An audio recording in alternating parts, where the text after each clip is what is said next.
तो हेलो दोस्तों, welcome back to my new video. सबसे पहले डिस्क्लेमर देना चाहूंगा कि इस वीडियो को प्योरली एजुकेशनल पर्पस के लिए ही रिकॉर्ड कर रहा हूं मैं। कोई भी बाय या सेल का रिकमेंडेशन इस वीडियो के माध्यम से मैं आप लोगों को नहीं दे रहा हूं। आज इस वीडियो में हम लोग 4 ऐसे क्वालिटी स्टॉक्स के बारे में बात करेंगे जो अभी के टाइम पे अपने मेजर सपोर्ट लेवल पे ट्रेड कर रहे हैं and in current market price में इन स्टॉक्स को देखना टोटली वर्थ इट रहेगा। तो चलिए डिटेल वे में इन चारों स्टॉक्स को हम लोग कवर करते हैं। पहला स्टॉक हमारे लिस्ट में आपके सामने है SBI cards and payment services limited. इसमें देखिए दोस्तों, अंडर परफॉर्म तो कर रहा ही है, लंबे समय से अंडर परफॉर्म कर रहा है एंड रिजल्ट्स भी लगातार इनके अच्छे आ रहे हैं। एंड अगर आप फंडामेंटल वाइज देखोगे तो कुछ वैसा बड़ा मेजर रेड फ्लैग भी आपको नहीं मिलेगा देखने को। पी रेशियो 120 पे जो ट्रेड किया करता था वो गिर के अभी 30 के आसपास आ चुका है। एंड अगर आप इनके इन्वेस्टर के सेक्शन पे नजर डालोगे तो कंटिन्यूअसली इस डाउन फेज में, इस अंडर परफॉर्मेंस के दौरान बड़े प्लेयर्स स्लोली करके अपने इन्वेस्टमेंट को बढ़ाते ही जा रहे हैं। आप एक बार इनके ओवरऑल शेयर होल्डिंग पैटर्न पर नजर डालो, जिसमें पब्लिक के पास महज 5% का स्टेक था, माइनर स्टेक होल्डर पब्लिक बनी हुई थी। अब वो और डिक्रीज हो गया एंड 5% से गिर के अब पब्लिक सिर्फ 3.4% स्टेक ओन करके चल रही है। ठीक है, तो अच्छा खासा शेयर होल्डिंग का स्ट्रांग बन रहा है। फंडामेंटल ओवरव्यू अगर आप लोगे तो आपको वैसा कोई रेड फ्लैग नहीं मिलेगा देखने को। अल्टीमेटली इनके सारे फंडामेंटल्स आपको बेहतर ही लगेंगे, बट टेक्निकली देखा जाए तो स्टॉक लंबे समय से अंडर परफॉर्म तो कर रहा है। आप इसके प्राइस चार्ट को देखो, पिछले 5 साल का प्राइस चार्ट है एंड 5 साल में कुछ भी तेजी हमें देखने को नहीं मिली है। अब देखिए, होता है कोई स्टॉक फंडामेंटली स्ट्रांग रहते हैं, अर्निंग्स भी इंक्रीज होते हैं, बट समय उनका नहीं रहता है उस समय ऊपर की ओर मूव दिखाने का। ठीक है, हर स्टॉक का एक समय रहता है, तो शायद से वो समय अभी SBI कार्ड्स का नहीं आया हो। अभी SBI कार्ड्स के टेक्निकल चार्ट को अगर आप देखोगे, स्टॉक अभी अपने मेजर सपोर्ट लेवल पे ट्रेड कर रहा है। मैं चार्ट को जूम आउट करता हूँ आप लोगों के लिए। चलिए मैं मंथली टाइम फ्रेम सेट कर देता हूँ। मंथली टाइम फ्रेम मैंने सेट करा एंड ये बन गया हमारा इंपॉर्टेंट सपोर्ट लेवल। अब आप देख सकते हो इस पर्टिकुलर लेवल पे 2022 से कंटिन्यूअस बाइंग हो रहा है। मतलब टॉप लेवल से नीचे गिरा, 2022 में बाइंग हुआ, फिर 2023 में, 2024 में एंड 2025 में। ठीक है, तो पिछले 3-4 साल से स्टॉक इस लेवल पे अच्छा खासा रिवर्सल पेश कर रहा है।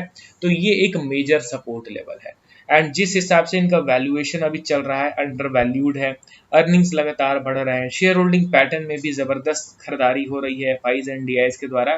तो इन सारे पॉइंट्स को अगर नोट किया जाए तो SBI cards current market price में बेटर वैल्यू फॉर डील निकल के आता है।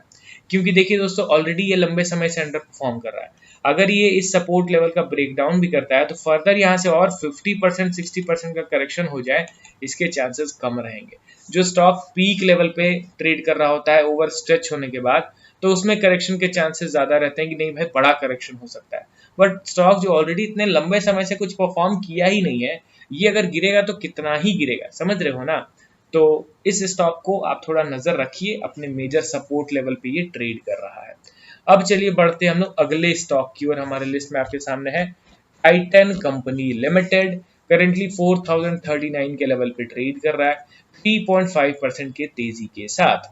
अब देखिए दोस्तों, इसके भी वैल्यूएशन के चार्ट को एक बार आप देख लो, देख लो ना कितना सुनहरा। हालांकि ये स्टॉक ऑल टाइम हाई के आसपास ही ट्रेड कर रहा है, ऐसा नहीं है कि ये पिछले स्टॉक की तरह लोअर लेवल पे, नहीं, ये पीक लेवल पे ट्रेड कर रहा है। बट क्योंकि अर्निंग्स ही इसके इतने जबरदस्त आ रहे हैं, उसके चलते क्या हो रहा है कि पीक लेवल पे ट्रेड करने के बावजूद इनका जो वैल्यूएशन है वो सस्ता ही है। ठीक है, अब यहाँ पे आप ध्यान से देखो तो पी रेशियो 180 से गिर के कहाँ पे आ चुका है अभी 73 के आसपास। तो ऑब्वियसली करेक्शन तो अच्छा खासा हुआ है ना इनके वैल्यूएशन में।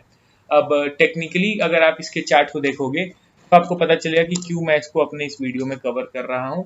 पहला चीज, मल्टी ईयर ब्रेकआउट इसने शो किया। ठीक है, ये स्टॉक का रेजिस्टेंस लेवल था, इस रेजिस्टेंस लेवल पे स्टॉक बार बार रेजिस्टेंस फेस कर रहा है। ठीक है, मल्टीपल टाइम्स स्टॉक में करेक्शन हुआ है इस पर्टिकुलर लेवल से एंड इस लेवल का स्टॉक ने ब्रेकआउट दिया after proper consolidation of 2 years.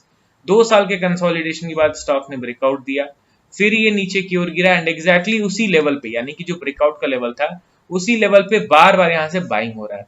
पिछले बार भी बाइंग हुआ है, मतलब 2026 के स्टार्टिंग में भी बाइंग हुआ है एंड करेंटली भी उसी पर्टिकुलर लेवल से बाइंग होता हुआ दिखाई दे रहा है। ठीक है, तो इसको भी आप ध्यान दीजिए। पहली बात कि ब्रेकआउट के बाद जिस हिसाब से मोमेंटम होना चाहिए था वैसा मोमेंटम अभी तक नहीं हुआ है। दूसरा चीज कि बार बार उसी ब्रेकआउट वाले लेवल पे स्ट्रेंथ के साथ बाइंग भी हो रहा है, तो टोटली ये वर्थ इट रहेगा इसको देखना। बस यहाँ पे कोई प्राइस एक्शन बन जाए तो ज्यादा बेहतर रहेगा, ठीक है। अब चलिए बढ़ते हैं हम लोग अगले स्टॉक की ओर। हमारे लिस्ट में आपके सामने है Jubilant food works limited. Currently देखा जाए तो 462 के लेवल पे ट्रेड कर रहा है 3% के तेजी के साथ, ठीक है। इसके वैल्यूएशन के चार्ट को सबसे पहले देख लेते हैं। तो ठीक है, अर्निंग तो आपको भी पता है कि पिछले कुछ साल में इनका अर्निंग बहुत तेज रफ्तार में नीचे गिरा है, एंड अब धीरे धीरे करके इनका अर्निंग वापस से पेस पकड़ रहा है। एंड पी रेशियो देखा जाए तो ठीक है, गिरा गिरा हुआ ही है, बट अर्निंग भी इनका नीचे की ओर गिरा हुआ है। टेक्निकली अगर देखा जाए, देखिए जुबिलेंट फूड वर्क्स, इनका बिजनेस मॉडल आपको पता है, डोमिनोज पिज्जा बिजनेस इनका इंडिया में खत्म नहीं होने वाला है। ऐसा नहीं है कि गिरता गिरता ये जीरो के भाव पे चला जाएगा। शॉर्ट टर्म में अनसर्टेनिटी जरूर मिलेगा, but in the long run company अच्छा परफॉर्म करने का ही पोटेंशियल रखता है।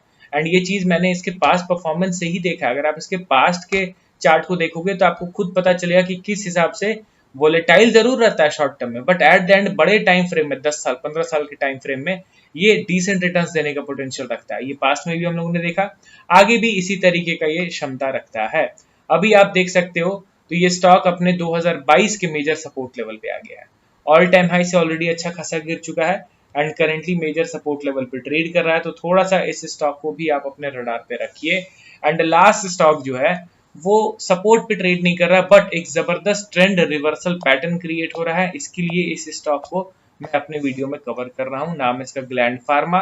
करेंटली 1710 के लेवल पे ट्रेड कर रहा है। अभी के टाइम पे आप कुछ भी जाके देखो तो जबरदस्त दिखेगा इस कंपनी का। जैसे कि आप इनके इन्वेस्टर के सेक्शन पर नजर डालिए, 15% से गिर के 7% हो गया पब्लिक का शेयर होल्डिंग। एफआई का शेयर होल्डिंग 4% से बढ़ के 7%, डीआई का शेयर होल्डिंग 23% से बढ़ के 33%।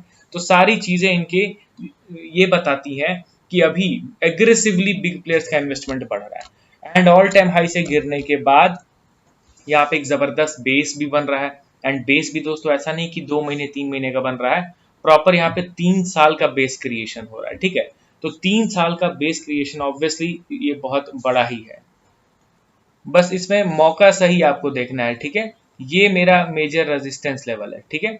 अब इस रेजिस्टेंस लेवल का जब ये स्टॉक ब्रेकआउट देगा तो प्रॉपर ये ट्रेंड रिवर्सल कंप्लीट हो जाएगा, ठीक है। मतलब कि ट्रेंड रिवर्सल के लिए जो चार्ट पैटर्न चाहिए रहता है ना, वो चार्ट पैटर्न प्रॉपर कंप्लीट हो जाएगा। तो इन स्टॉक्स पे आप रडार रखिए, कुछ बड़ा ही होगा। एंड सारे फंडामेंटली स्ट्रॉन्ग कंपनीज हैं। अब आप अपना पॉइंट ऑफ व्यू शेयर कीजिए कि आपका पर्सनल क्या ओपिनियन है इन स्टॉक्स को लेके। मिलता हूं अब नेक्स्ट वीडियो में। कल मार्केट कल चालू रहेगा, तो किन स्टॉक्स में कैसा बिहेवियर होता है उन पे वीडियो में अपलोड करूंगा कल के दिन।